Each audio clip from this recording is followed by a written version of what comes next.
for saying that customers don't actually know what they want, and they won't be able to entirely tell you. They also don't know how they actually make decisions. And this is what I tend to deal with every single day, if that only works. So basically, I'm a consumer psychologist.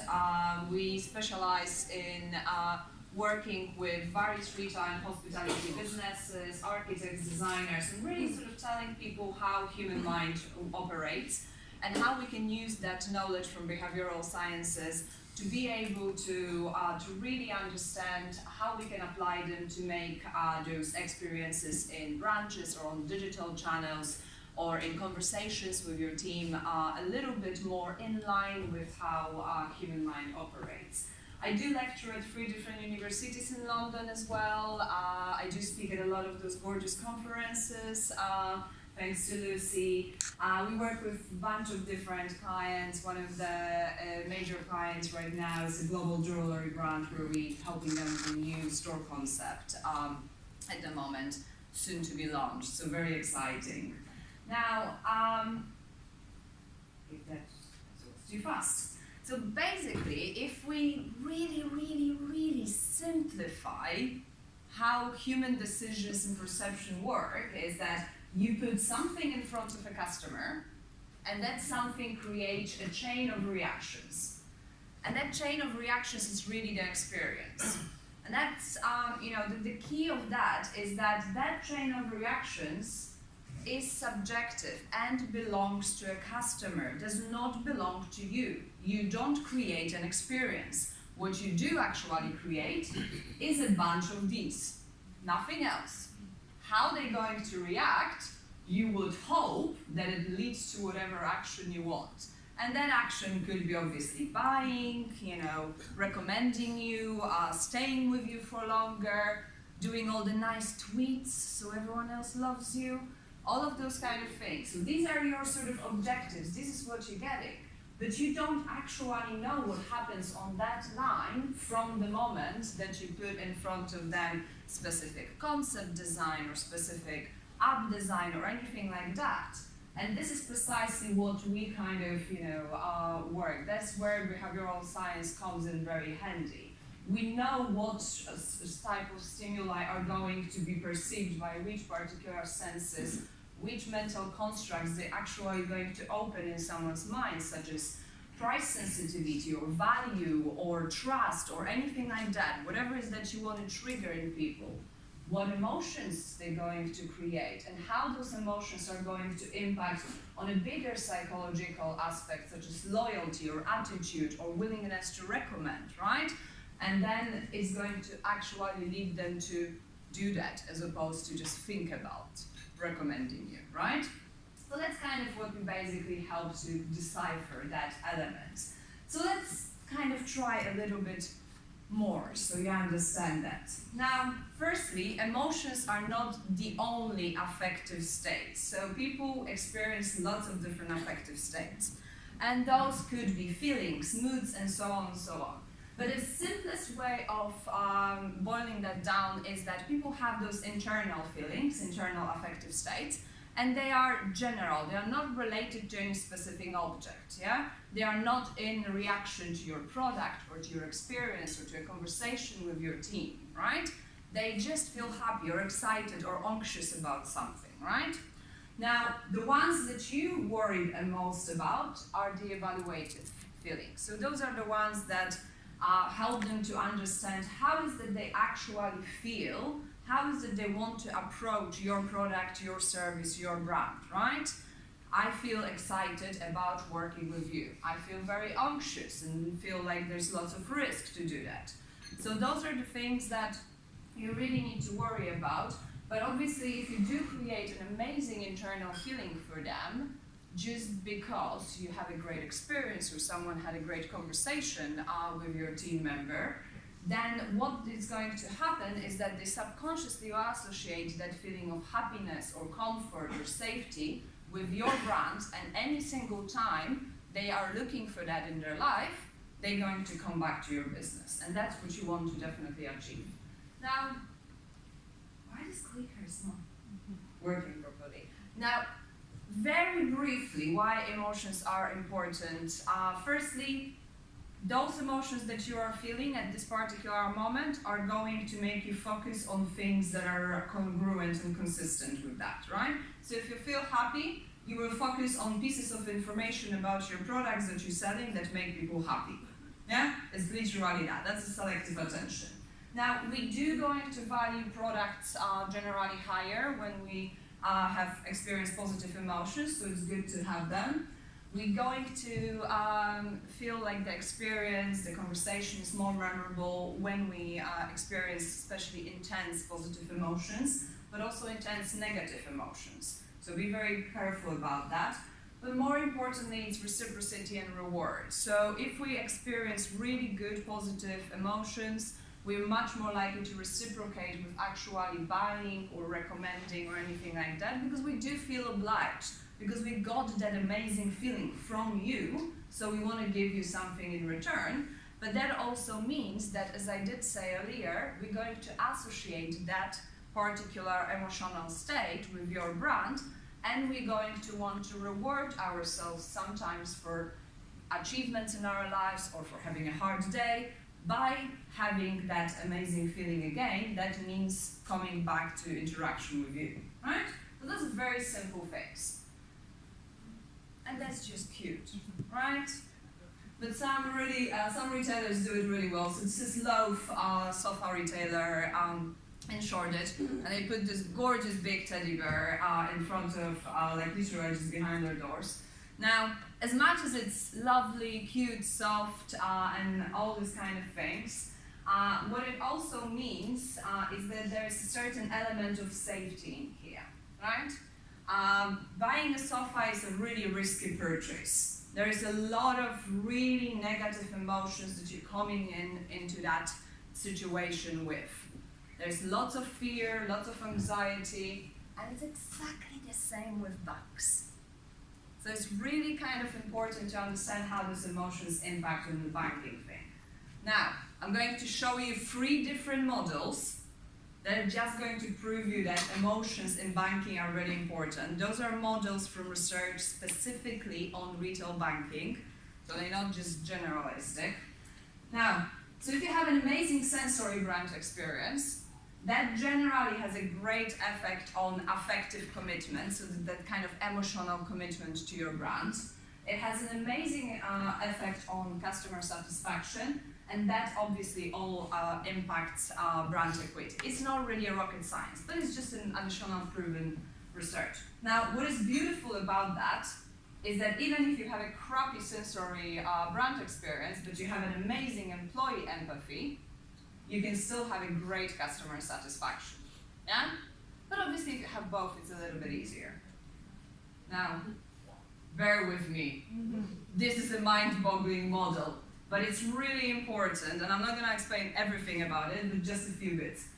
Now, why it's really important is that it shows you that, firstly, that affective attitude, right? So that sort of emotional attitude that someone has to your brand is, and also the satisfaction is going to have a strong influence on willingness to recommend, short-term behavioral intentions, and that means staying with you within the next 6 months, and then a long-term behavioral intention staying with you within the next 5 years. Now, as you can see, empathy has a direct influence on a willingness to recommend and on the long-term behavioral intentions. But also indirectly, it influences all of those ingredients. You have a lot of those other influences. Now, one that we here all to talk about is the tangibles. So the tangibles over here refer to, among other things, the brand design. And it does influence, as you can see, directly the affective attitude. Now, I can tell you the numbers of, for example, 62% of the satisfaction variance is explained by empathy, assurance, responsiveness, and reliability, as an example. Or long-term behavioral intentions, 46% of that is explained by satisfaction, affective attitude, and empathy. So as you can see, again, really important. Mind-boggling, but it's just to prove the point. Now, a little bit simpler one, for those of techies in the audience. So that's another retail banking study. that simply showed that if you had a great sort of digital design within the branch, it does directly impact the positive emotions that customers are experiencing. But more importantly, those positive emotions are then necessary for you to have attitudinal loyalty, and that simply means the more, what sort of the attitude, the emotions, the commitment you have to the brand, right? So the loyalty that you think about and that you're testing is, will I come back, to your brand? Will I buy from you again, But that's the effect of the attitudinal part of the loyalty. So you need to first always impact that. Now, the continuous commitment is a sort of more rational commitment to the brand based on the value of the products or services. And then the affective commitment is more based on the aspect of how a person has a very unique subjective involvement with your brand. That's obviously created a lot thanks to that.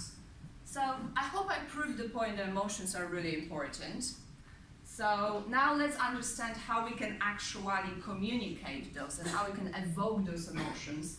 But more importantly, coming back to my earlier point of counteracting all the negative emotions that they are coming with already into the transactions, into the conversations with you.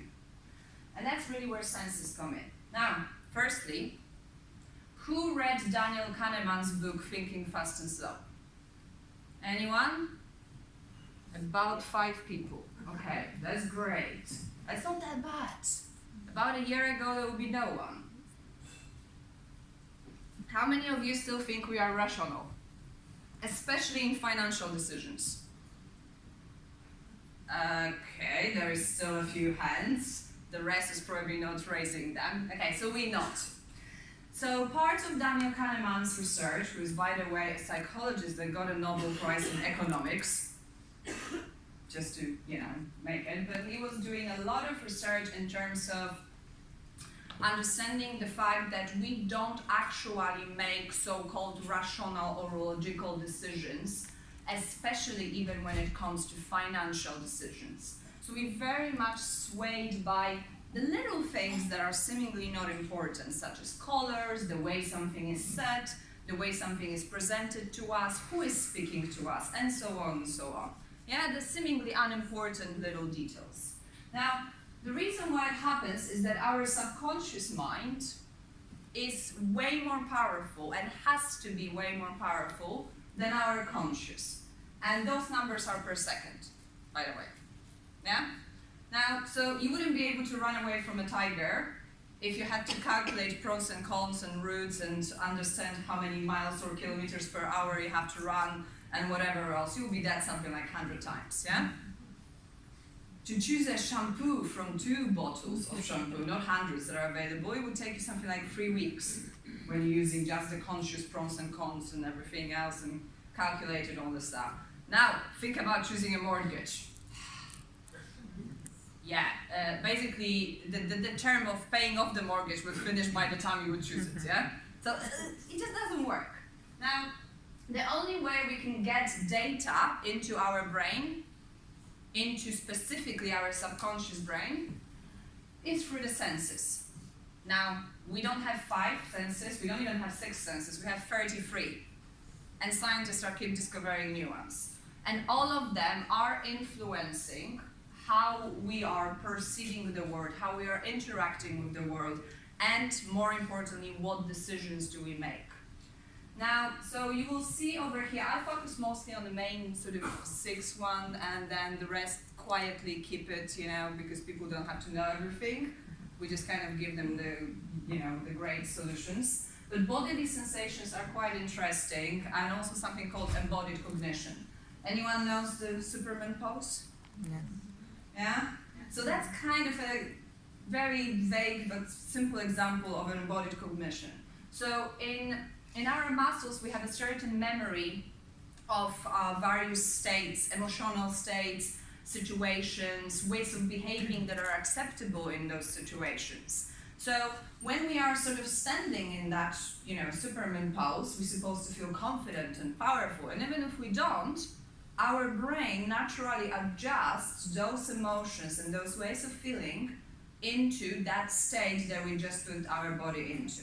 So it's kind of useful to know that. Bodily sensations are also a little bit more interesting because it's how we kind of feel in our muscles, yeah? So if we feel tense, we feel afraid and we tend to avoid things. If we feel relaxed, we tend to approach things. So it's kind of useful.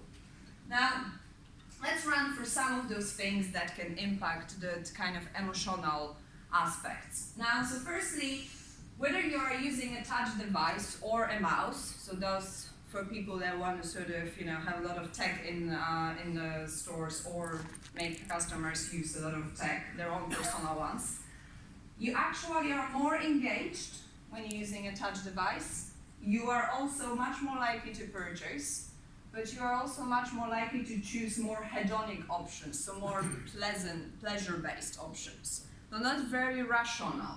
What you're also doing, for example, in the hotel rooms when they tested it, you are using sort of more kind of tangible attributes, but those things like design and things like that, as opposed to the more kind of rational sort of attributes like, okay, there's a good Wi-Fi, there's a good service and things like that.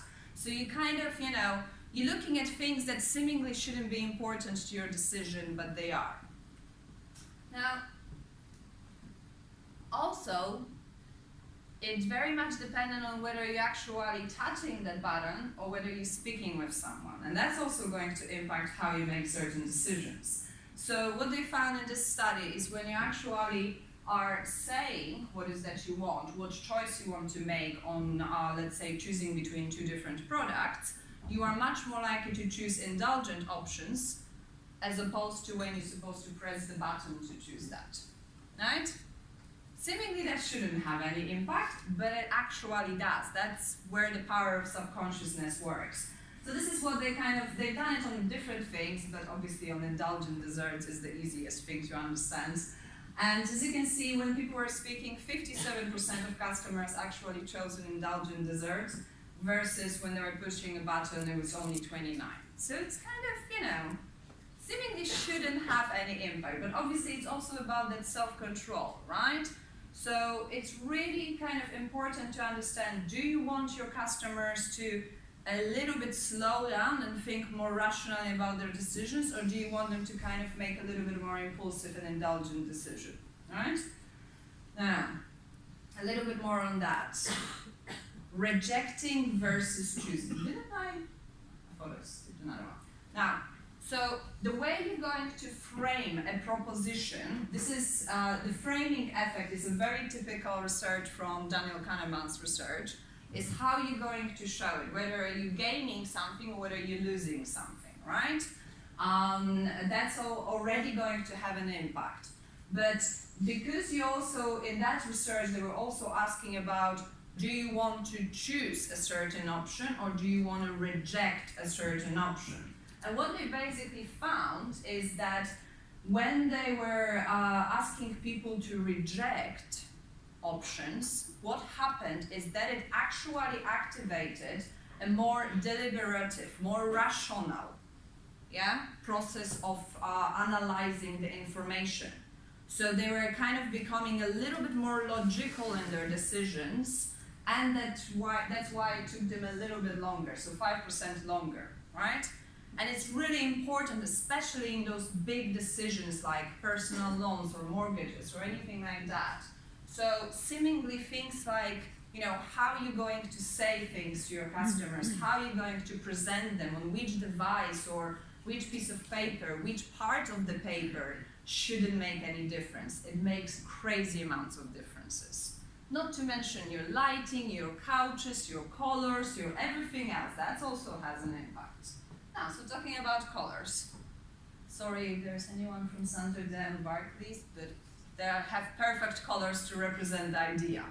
Now, obviously this is, this is summarized pieces of various research, but nevertheless, in majority of the research, what it shows that generally warm colors have a tendency to kind of be more arousing, more energetic.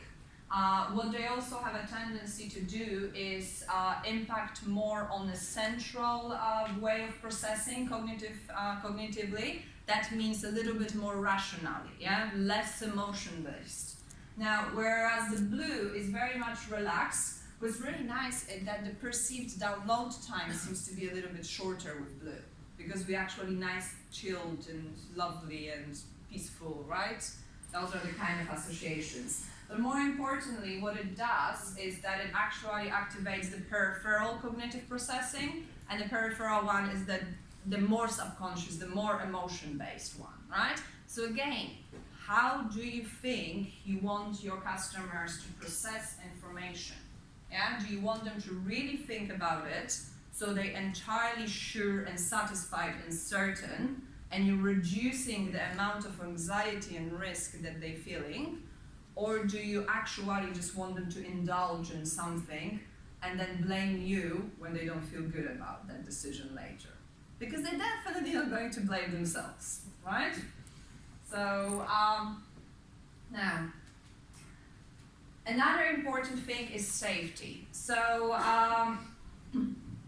when they walk already into your branch or even into your digital channels, they're already coming in with avoidance motivation in terms of dealing with their finances. They're coming with anxiety, yeah? They're coming with lots of fear. They're coming with lots of uncertainty as well, because they don't know much about it.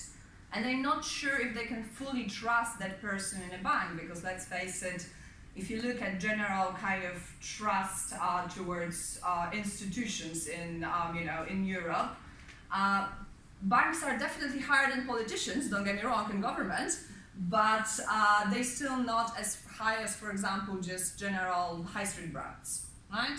So it's a little bit different. So one really basic thing is that the roundness and curviness of shapes, because in nature, when you look at that, those shapes are usually safer. They places where you can hide or things you can eat, right? Anything that's spiky in nature is dangerous, can kill you, right? That's the association. So it's not surprisingly that when we have a lot more of that curviness, we feel safer, more relaxed. It also is easier for us to process lots of information, right? So please don't put too many spiky stuff in your branches, because people will be just running away. Yeah, and the time will be a little bit shorter than in the more curvy branches.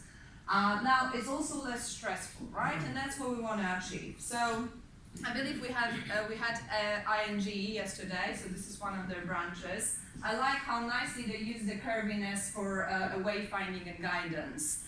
We use it a lot with our clients as well when relevant, but it's a very nice intuitive way of guiding, so you don't kind of have to look at signage, you know, because let's face it, people don't look at signage, they don't actually read words really well. They look at more intuitive ways of finding information. Now, last but not least, sound has a huge impact as well on the perception of safety. So there's a couple of different studies.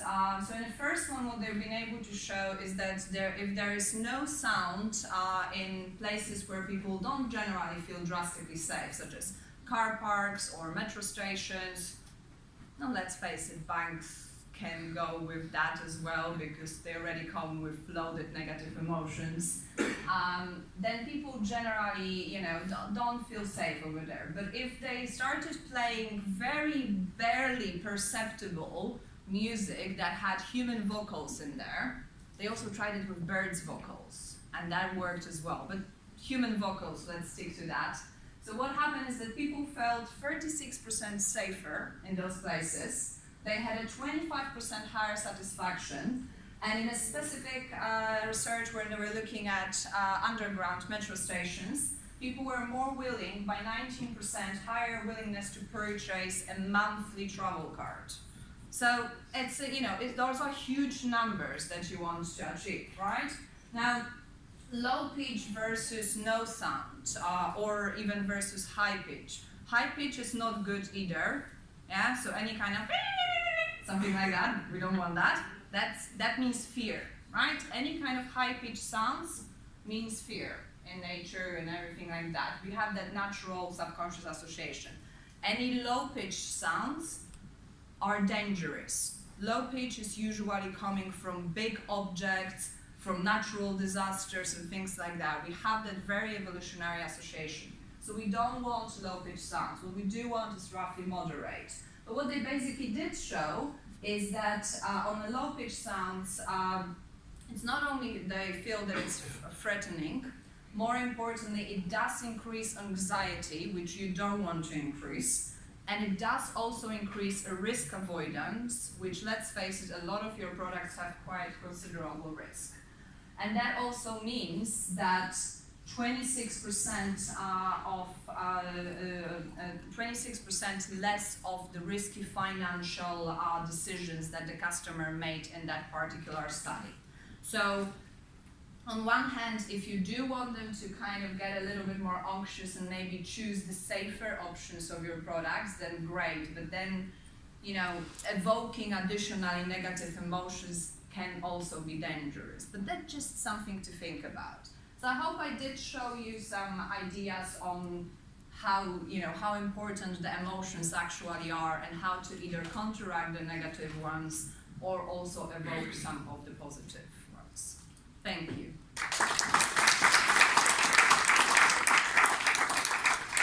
This is telling me we have